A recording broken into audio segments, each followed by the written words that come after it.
Thanks to social networks, people from all walks of life have managed to gather millions of followers. What they say and what they do is tweeted, shared and uploaded 24/7, gaining worldwide reach. But long before the internet existed, there were people who changed and influenced individuals, the masses, science, government, and even the course of humanity. Their messages and deeds went viral without the need for hashtags, memes, or posts. So that's what makes them extraordinary. It's not that they're telling stories, it's that they're being an extraordinary story. But what was it about these people and their lives, work and achievements that they, without the social platforms we take for granted today, became history's ultimate influencers? I have a dream.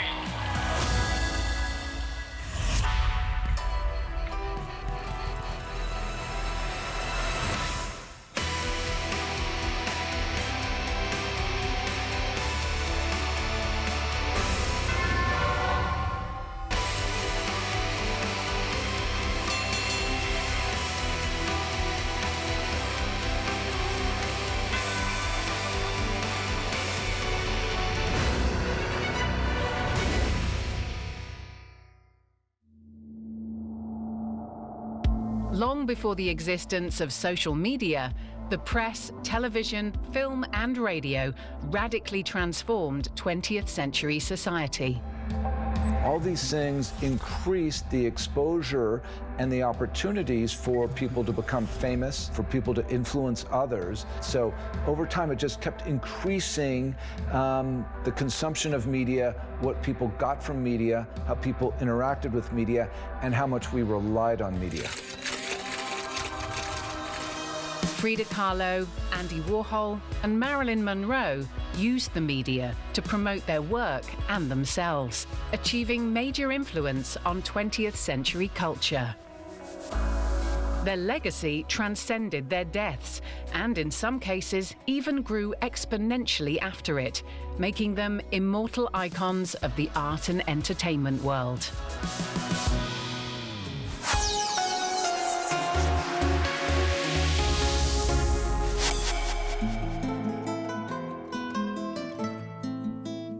Her name evokes the Mexican.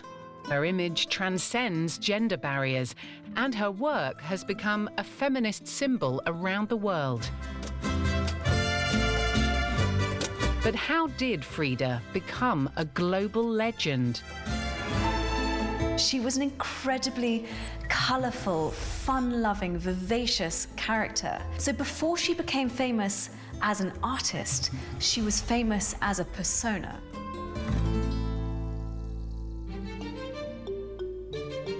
Frida Kahlo was born in 1907 in Mexico City. She came from a mixed family. Her father was a German immigrant. Her mother, she was half Spanish and half indigenous Mexican. So in part, her upbringing was quite European, quite intellectual, quite academic from her father's side. And on the other side of the coin, she had this Mexican heritage that she really tapped into later on in her life to become a main part of her identity. When she was 6 years old, Frida Kahlo contracted polio, and this disease left her right leg thinner and weaker than the left one. This affected her childhood because her body was not completely normal. She was left with a small but still notorious limp. Unable to join in with the games of other children, Frida sought comfort in her own company. This is the moment that she starts retreating into herself and exploring her own mind, her own potential for imagination. And I think it's an absolutely critical moment in Frida's life where we start to see this interior world develop. When she was 15, she entered the National Preparatory School, and later she wanted to study medicine. Although she learnt to cope with her disability, in 1925, on her bus ride home from school, another tragic event changed her life.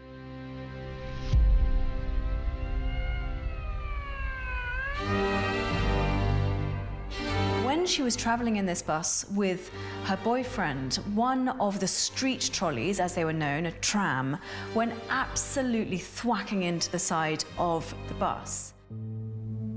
The injuries sustained in the tragic accident kept Frida bedridden for months and would take her to the operating theatre again and again in the following years. Frida Kahlo wanted to be a medical doctor, and as a consequence of the accident, she realized that that was not going to be possible at all. So literally, Frida Kahlo is an artist by accident. During her convalescence, Frida turned to painting. And just as today's influencers narrate their lives through social media and selfies, she began to do so through her art. In 1926, Frida completed her first self-portrait, and from then until her death, she would not stop painting herself, depicting her life and emotions. When she was able to walk again, she began to frequent the intellectual circles close to the Communist Party, aligning with her political beliefs. There, she met again the famous painter Diego Rivera, whom she'd met in 1922 when he was painting a mural at the Escuela Nacional Preparatoria, where she was studying. Was incredibly famous for being this great Mexican muralist who was painting great epic scenes of Mexican history through the guise of the Mexican Revolution. The romance and subsequent marriage to Diego was her first taste of fame.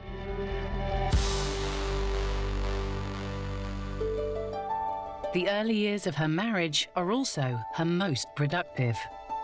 Frida painted her life, not only her suffering from her disabilities, but her passionate and volatile relationship with Diego, and her frustration at not being able to have children because of the accident.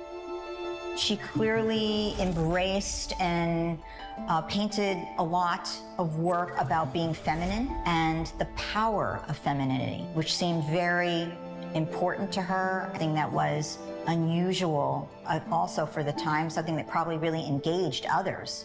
That broke stereotypical molds and made people very curious about her and interested in following her. Diego and Frida become famous thanks to the immense social network, which was real, not virtual, woven around the painter and fueled by Frida's image, which makes a great impression on all those who know her. She had the most incredible charisma. She was incredibly witty. She was very intelligent. She was extremely well-read. She could read fluently in 3 languages. She could argue like crazy. When she drank, she absolutely loved kind of tapping into the, as it was known, peasant culture of Mexico and swearing like crazy and being very licentious and very debauched. And people absolutely loved this Frida. In the early 1930s, Diego and Frida lived temporarily in the United States, where Rivera had some murals commissioned. That decade, Frida's image caused a sensation, and photos of her began to appear in American newspapers and magazines, reaching thousands of American readers. In her wearing of what was deemed by many of the communities she went into as unusual clothing, but really true to historic political beliefs of the people that she came from, she was making statements about those historic and political beliefs, but she was also, I think, drawing people's curiosity. Frida starts to become known not only for her marriage to Rivera, or for befriending personalities from the world of art, but also for her work as a model. Thanks to the printed media, her seductive personality and image garnered attention, and she started to gain some followers of her own outside Mexico. Her photos were known at the same time as her self-portraits. So both channels of communication developed at the same time and complemented each other. However, Diego and Frida's married life was fueled by messy fights and multiple extramarital affairs. And shortly after her return to Mexico, the couple separated and later divorced. At this point in her life, Frida began to think of herself as a more independent being, both artistically and personally. What we see coming out of this period is a much more determined and resilient Frida, who was going to really channel her pain and her grief through her art. And she started creating these unbelievably impactful paintings. She also was not afraid to explore her sexuality and liked to play with gender identity, adding a tinge of mystery to her figure. Frida Kahlo lived and expressed her sexuality in a very honest and complex way. Frida Kahlo is feminine, but she's gender flexible as well. She was very intellectual, but she was very humorous, and she was very passionate, and she was alluding to emotions as well.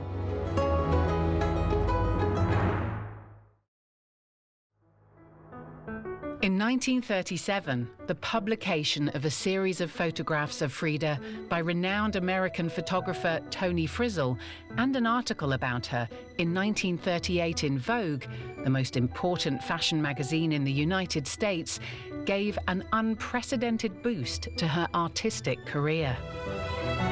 Her work began to be exhibited at famous venues for surrealists and avant-garde artists of the time. In 1938, Frida Kahlo had a show at Julien Levy's gallery in New York. This was the first major show of Frida Kahlo's artwork, and it was from this moment that people really started to sit up and pay attention to her. After this show, André Breton, who was known as the Pope of Surrealism, wanted to get her shown in Paris. He very much saw her as a surrealist female artist. She went over to Paris and she put on her major show in Paris in 1939. With these two exhibitions, Frida became a recognized figure in the Western world of art. Today, creatives don't have to wait to be discovered by a photographer or have their work promoted in a magazine. Artists now have social media channels, allowing them to exhibit their artwork on digital platforms and share it across the world.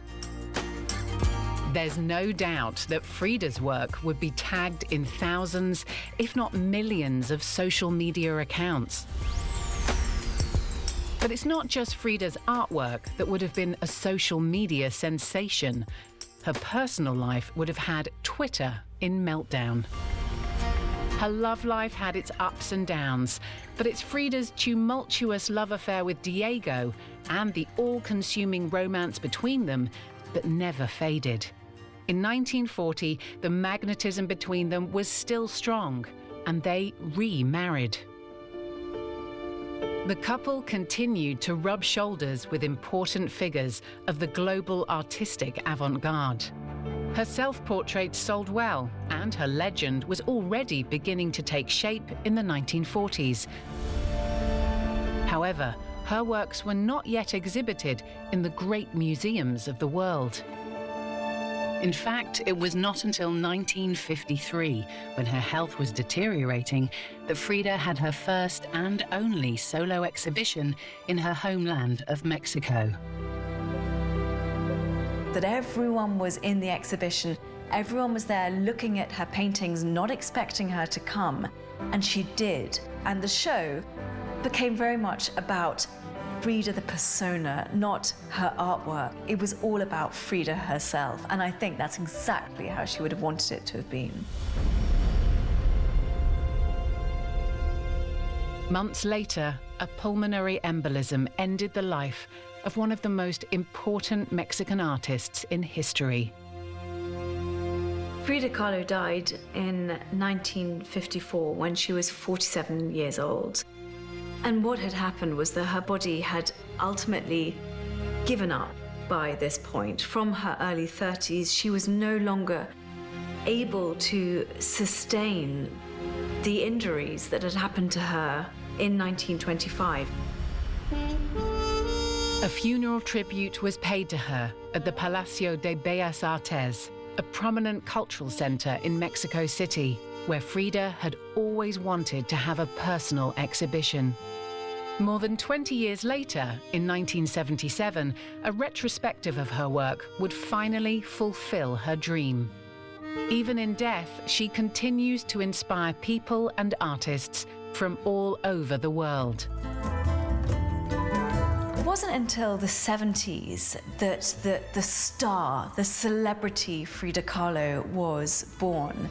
And she really came about in the kind of public consciousness through the Chicana movement of the 1970s, when the men and women of this movement started to use her image to express some of the key things that were important to them.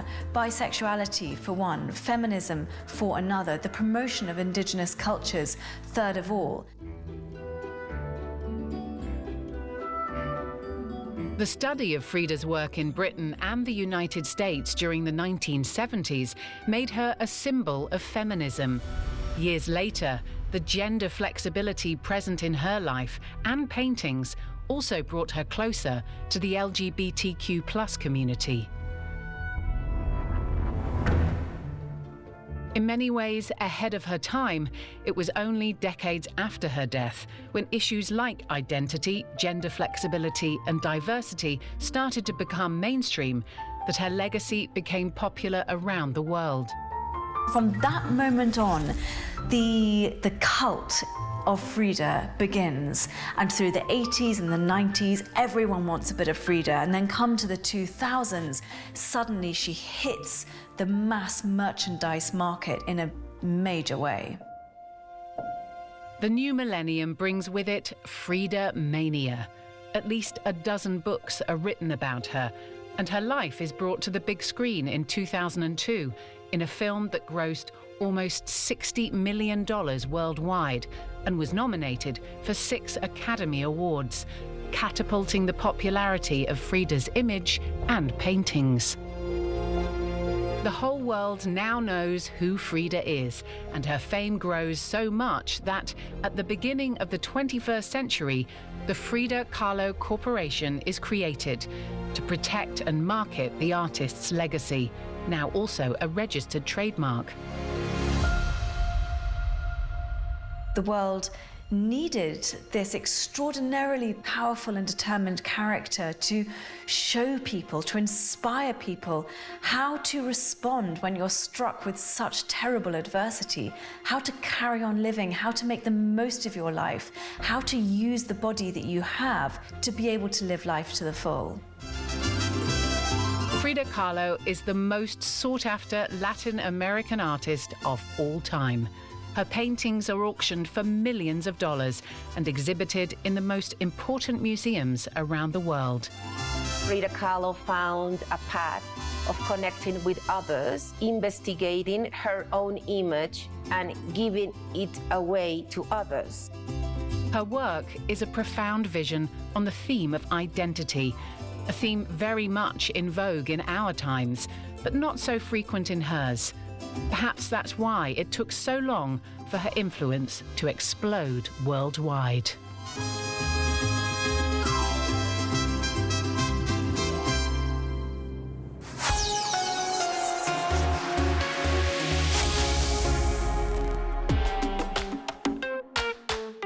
Years after Frida's death, an American burst onto the art scene, Andy Warhol. To think of Warhol is to think of a can of Campbell's soup. It's to think of Marilyn, Liz Taylor, Mao Zedong, and Elvis. It's to think of colour, a dollar sign, and a banana. He changed the nature of art. He collapsed the distinction between art and popular culture, between fine things like great paintings by Rembrandt or Leonardo da Vinci, and everyday things like Brillo boxes and Campbell soup cans. Warhol is, in the strictest sense of the word, a visionary of art, who would become an icon of post-modernity. But what catapulted this original artist to fame?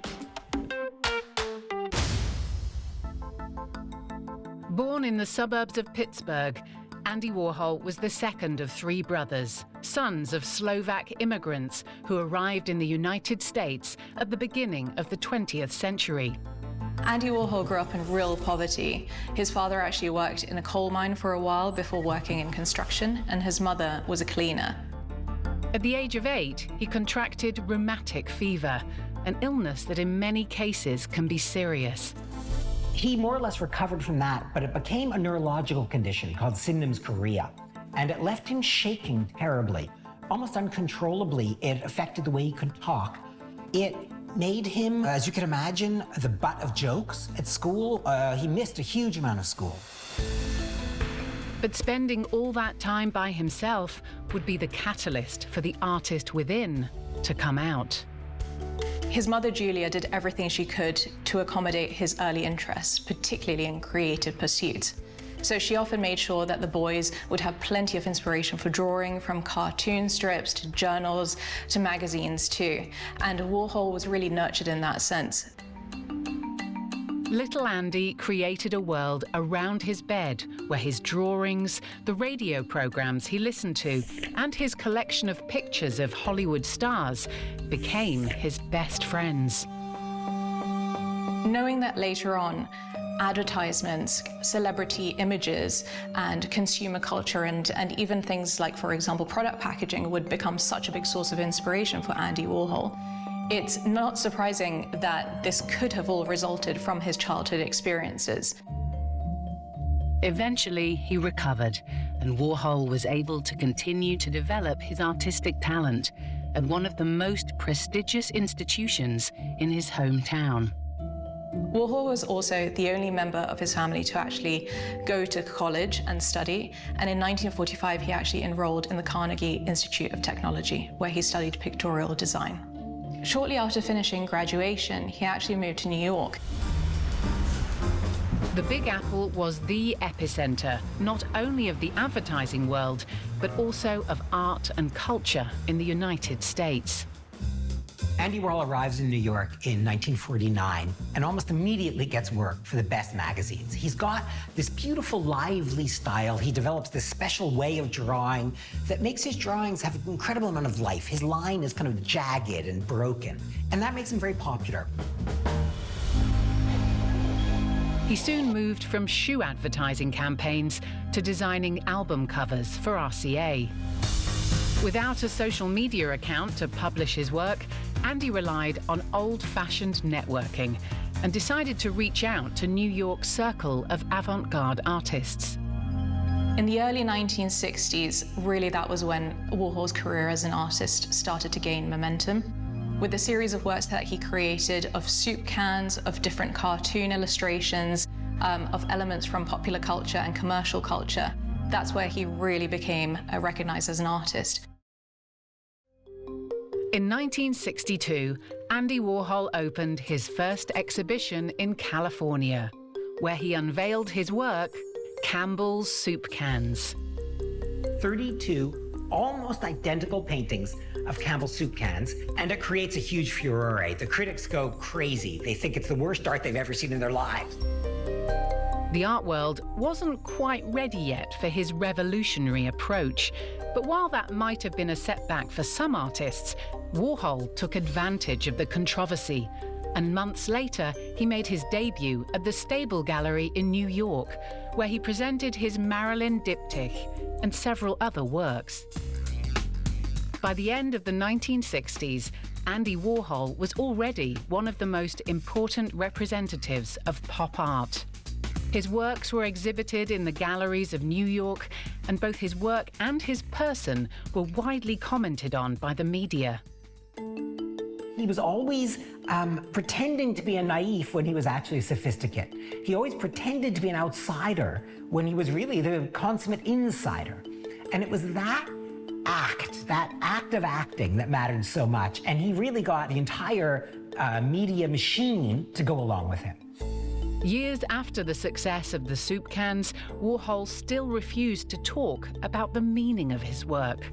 He chose instead to pretend his work was born out of simplicity when asked about it by journalists. Actually, it was just because it was having a soup and a sandwich every day. Warhol's influence was consolidated and expanded in the art world towards the end of the 1960s. We just finished a 25-hour movie that we're showing in about 3 weeks. But sometimes being a celebrity comes with danger. On the 3rd of June, 1968, Andy Warhol was in the news again. But this time, his fame almost cost him his life. He was shot in his studio by a feminist activist who also had severe mental health issues, but it meant that he very nearly died. And he had to have a huge amount of operations, and it wasn't really sure whether he would survive that or not, and spent months in hospital. It had several negative effects on his health, and suffering from post-traumatic stress syndrome, he started to reject some projects because of the fear of another assault.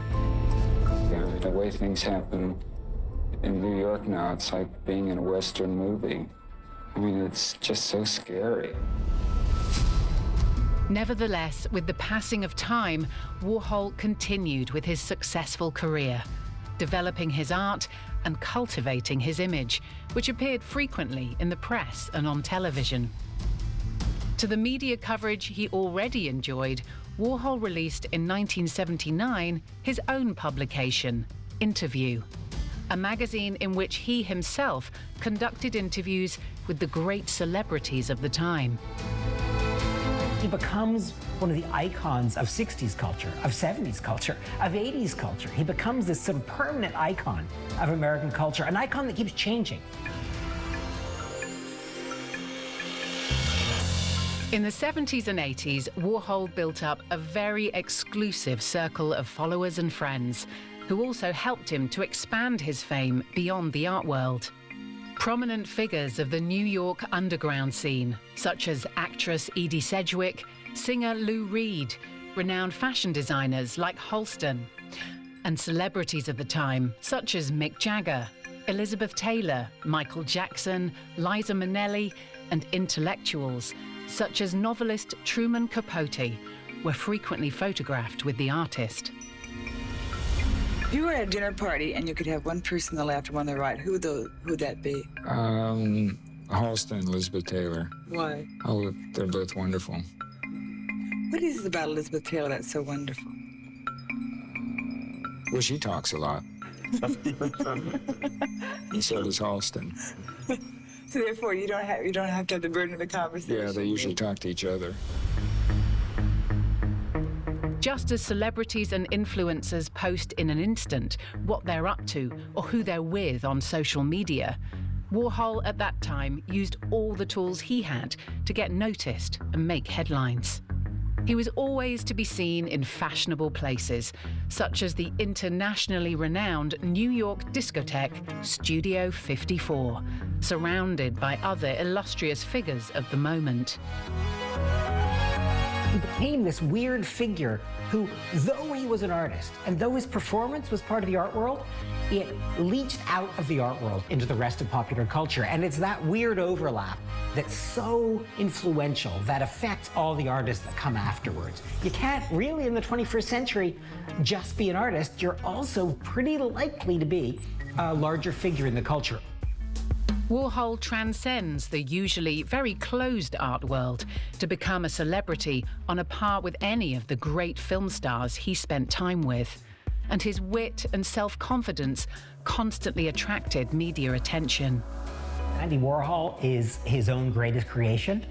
He needed to present that creation the way you'd present a painting in a gallery. He needed to be seen in this persona he created for himself, and the only way to do that was to get into the newspapers, to get onto TV, to be present in the culture at large. And that presentation was his most important, radical, powerful, and sophisticated work of art. Warhol was definitely a genius of self-promotion. There's no way around that.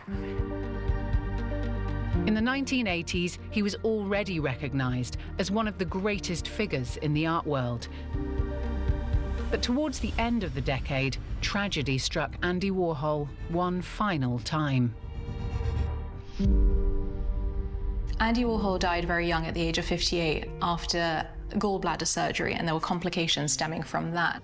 So unfortunately, we don't really see what happened a lot later on in his career. It was kind of cut short. Warhol's work is extremely extensive and includes various disciplines: illustration, painting, sculpture, photography, music, film, writing, and today there are even non-fungible tokens, or NFTs, unique pieces of digital art. Some of his works have broken price records at international auctions, making him one of the most sought-after artists on the planet, and one of the most exhibited, as the museum that bears his name in his native Pittsburgh alone houses a collection of more than 10,000 of his works, the largest by a single artist. His contribution to contemporary art is unquestionable. His own life has inspired at least a dozen films and series over the decades, and great stars of the stature of David Bowie, Jared Leto, and Guy Pearce have incarnated Warhol on screen, helping to consolidate his fame after his death. A guru of postmodernity, Warhol might have predicted the advent of social media by declaring in the late 1960s that in the future we would all have our 15 minutes of fame. Then I said every 15 minutes someone will be famous, or every 15 people will be famous in every 15 minutes. Or... Were you sort of surprised how that has become a part of the lexicon? Oh yeah, I know. I can't understand it. With the rise of social media in the 21st century, his words were prophetic. With the careful construction of his image and his interest in being present in everyday pop culture, Andy Warhol was unknowingly writing the blueprint for today's influencers. I have to be frank, today's influencers can't hold a candle to Warhol. They're influencing their little world of 1,000, 10,000, let's say 1 million people. Warhol influenced 50 years of culture that came after him. It's kind of hard to imagine any of the people hitting it big on any given day on the internet mattering as much as he did. The very notion that someone could go out and touch the culture that deeply comes from Warhol, and they're frankly kind of pale reflections of what he did as an influencer.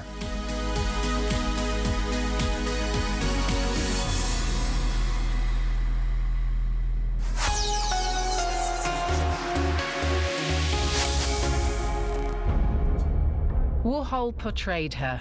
We've seen her in films, we remember her on magazine covers, and in iconic photographs. We know her story from books, films, and series that have been written and filmed in the decades since her death. Marilyn Monroe is an icon not only of cinema, but also of 20th century culture. But how did she become the legend we all know? Born in California in 1926, Marilyn Monroe was christened Norma Jean Baker and had to overcome a difficult childhood with an absentee father and her mother, Gladys, struggling with mental illness. So she was illegitimate in the language of the day and raised by a single mother in the language of our day, except that Gladys Baker was also very ill. So she was diagnosed with schizophrenia. And when Marilyn was a young girl, her mother was institutionalized by the state of California. Over the years, Norma was taken in by 12 pairs of foster parents, and at the age of 16, in search of a more secure life, she married a 21-year-old factory worker, James Doherty. She had married a young man who went to war, and she started working, as so many American women did during the Second World War, in a factory. It's while working there that a photographer charged with taking morale-boosting war pictures visited her factory. And a photographer saw her and said, "You're perfect. You're just what I'm looking for." And he started taking pictures of her. And she loved it. She loved the attention. She loved the way that it felt. She felt like she was special. She was unbelievably photogenic. And as soon as they started taking pictures of her, you could see that. And so very quickly, she became a professional model and started having cover shoots very quickly. She signed with a major modeling agency, but Marilyn had always wanted to be an actress. As a model, Norma Jean appeared in calendars, magazine covers, and advertisements. Then the modeling agency convinced her to become a pin-up girl. She sculpted her image quite carefully and knew that that's what she needed to do to be able to get the roles that she ultimately wanted. Now, of course, that's a double-edged sword, because her beauty is a double-edged sword. Having returned from war to find his wife now a pin-up model with budding fame, Doherty became uncomfortable, and conflicts between the couple led to their divorce in 1946. Norma wanted to be famous, and she was certainly in the best place to do it. At the time, Hollywood represented the greatest window of exposure to the world, and to be famous in the Mecca of cinema was to be famous all over the planet. She signed with 20th Century Fox around the mid-40s and changed her name to Marilyn Monroe. Marilyn, because of her fervent admiration for Broadway actress Marilyn Miller, and Monroe, because that was her grandmother's maiden name. In addition, at that time, she adopted the look that would characterize her. Her first starring role was in Ladies of the Chorus in 1948, and although the film was not as successful as expected, it catapulted the career of Marilyn, who by 1953 had already starred in several films in the same year, and was, without a doubt, the magnet needed to guarantee a full house in the cinemas. But popularity and scandal often go hand in hand. And in December 1953, the first issue of Playboy magazine went on sale, with Marilyn on the cover. The studio system in Hollywood rationed the information that you would get as an audience or as a newspaper about celebrities. But as the media developed, as celebrities became more in contact with audiences, it was impossible for the studios to control the flow of information. The controversial photographs, in which she'd posed nude years earlier for a calendar, were acquired by Hugh Hefner, the publisher of this legendary publication, who took advantage of the Hollywood star's fame to launch his adult magazine. Marilyn Monroe became a pop icon because of the timing, which was a time when women were seen as supposed to be not interested in sex, if they were good women, and not necessarily displaying their sex appeal, therefore. But at the same time, we, as human beings, are tremendously interested in sex and sex appeal and drawn to that. And she came forward with this persona of being naive, but showing her sexuality, showing us desire, and so that faux naivete let us leer and look and be excited by, and yet not disdain her. Marilyn's love life was also covered by the media, catapulting her popularity and copy sales of each publication to unprecedented heights. In January 1954, Marilyn married for the second time, generating a great stir in the media at the time. Confidential, one of the most widely read gossip magazines in the United States, alone printed 800,000 copies when the engagement was announced. The prettiest catch of his career. Former baseball star Joe DiMaggio wed screen star Marilyn Monroe. They kept the nation guessing, then entered wedlock in the unsuspected ceremony at San Francisco City Hall. A hit with all their fans. In 9 months, the marriage was over. Apparently, he was a very jealous person. He couldn't handle the attention that Marilyn was getting, which is amazing because he was one of the most famous baseball players in the world, but he couldn't deal with the fact that she was getting all of the attention. Although back then, Marilyn and Joe's difficult relationship would have only made newspaper and newsreel headlines. Today, celebrity couples who have marital problems are laid bare 24/7 throughout social media platforms. And sometimes those networks become the battleground for warring couples, exploited to the point of exhaustion by them and all of the world's gossip industry. There's no doubt that Marilyn and Joe would have been the talk of Twitter, Snapchat, Instagram, and all the entertainment news of the planet if their divorce would have taken place today. But contrary to many celebrities that have suffered bad publicity, Marilyn's reputation barely suffered. She was a woman who didn't need to be married. That was part of her career, and being driven and ambitious and unstoppable, and probably added to her fame and her legend. Marilyn was determined to achieve her goals and be recognized for her talent. So she began taking classes at the Actors Studio, seeking to consolidate her acting career. As Marilyn's stardom increased, the quality of her films did not increase with that. But her view was that with her stardom should come more choice, more control, and higher quality, that she was earning the right, straightforwardly, to better parts, better films, better directors, better co-stars. Tired of the same old sex symbol roles, Marilyn took a major step in her career by setting up her own production company. Making your own production company basically made the statement, I'm going to make the rules, and I'm going to be the one in control, and I'm going to be the one with the power, which was such a departure for that time period. And it was definitely considered admirable, but it was also a threat to the men's studios. Marilyn modified her contract with 20th Century Fox, gaining extraordinary sums and decision-making power over directors and her co-stars. But she also began producing projects more in line with her ambitions with Marilyn Monroe Productions, Inc. The 1955 film The 7-Year Itch became one of the highest-grossing films of the year, grossing over $12 million, over $130 million in today's money. Marilyn's performance in this comedy also received high praise in the media, which, the following year, celebrated the actress's third wedding, this time to famed writer Arthur Miller. Actress Marilyn Monroe and playwright Arthur Miller are married, climaxing days of worldwide speculation.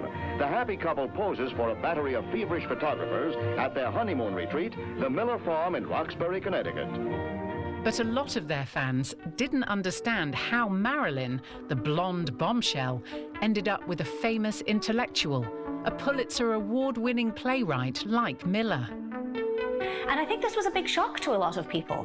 I think people saw Marilyn and thought of her just as this bimbo or sex symbol or one of these other horrible words that we like to put on women. And of course she wasn't that. She was a lot more than that. Despite the scathing criticism, Marilyn and Miller are the couple of the moment. But in those years, fans followed them en masse through gossip magazines, the press, movie newsreels, and a fledgling television medium that was not yet the massive platform of American society that it is today. In 1959, Monroe won a Golden Globe for Best Actress for what would become one of her most iconic films, Some Like It Hot. The film would go on to be nominated for 6 Academy Awards and become one of the highest-grossing films at the box office that year, as well as being considered by many critics as one of the best comedies of all time. Despite her success, addiction to alcohol and barbiturates took their toll on Monroe's health. Her state of mind also declined, especially after she suffered several miscarriages. What we do know is that Marilyn was a habitual pill popper. She reportedly had plastic baggies of undifferentiated pills and would reach in and take handfuls of pills not knowing what she was taking. There was a kind of indiscriminate drug use that was going on there. She didn't know what was in her system at any given point in time. When Miller began an affair with the photographer of one of Marilyn's films, Inga Morath, the already precarious marriage ended up falling apart. The couple divorced in January 1961, making headlines again around the world. She was in a lot of emotional pain. She'd been addicted to pills for a long time by that point. Of course, that kind of chemical addiction creates volatile behavior as well and creates difficulties in your life.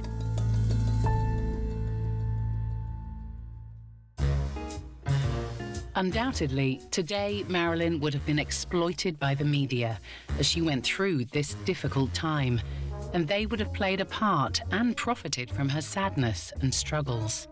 But Marilyn was at the height of her career when television became the ultimate mass medium in the United States, her fame increasing with each on-screen appearance. This is your television premiere, isn't it, Mariel? That's right. It feels almost like making pictures. Ah, yeah. Listen, I want to tell you something. Up to this time, television has been a medium, but now I say it's well done. Many people can't understand or distinguish the difference between Marilyn, the real person, Marilyn, the person they see on the television sets being interviewed, and the Marilyn on screen. The moment that celebrities are themselves on television, people think that they're getting to know them, not quite understanding that they're still playing a role. Perhaps that's why the world was stunned when, in August 1962, Marilyn Monroe's body was found lifeless in the bedroom of her Los Angeles home. It was a very, very sad accident. You know, she'd been playing with pills and alcohol for a very long time. She was trying to overcome her demons, trying to keep up with a grueling schedule, actually, that a lot of these movies demanded of her. Dying young at the height of your beauty, at the height of your fame, that has always worked to cement celebrity and to make somebody iconic. So there's just this sense that the glamour lives on, that the glamour lives forever because we never see them get old. Marilyn Monroe's face has been immortalized in works of art, and her look has been imitated and paid tribute to time and time again by great stars, becoming a cultural reference around the world. But her legacy and influence goes far beyond her appearance and even marked the very industry that made her famous. It was she who laid the foundations for what is now a common practice in Hollywood, but which took decades to consolidate, giving women their rightful place in front of and behind the camera. And so she was one of the first major Hollywood movie stars to set up an independent production company, which of course today every movie star does, right? They're constantly creating parts for themselves that they can be proud of. You know, think of Reese Witherspoon and Nicole Kidman, you know, producing their own parts and their own roles. But Marilyn was one of the first and really, really groundbreaking in that regard. Marilyn Monroe was actually extremely ambitious and bright and accomplished unusual things for a woman of that time. She also showed other women, oh, you can have much more than you're having, and you can do these things. And so in that way, she was also a role model. I hate a careless man. Marilyn Marilyn's life has been the subject of books, television series, and films that to this day continue to appear, consolidating her legend and extending the fame of this beautiful, enterprising woman who undoubtedly left an indelible mark on the history of the 20th century.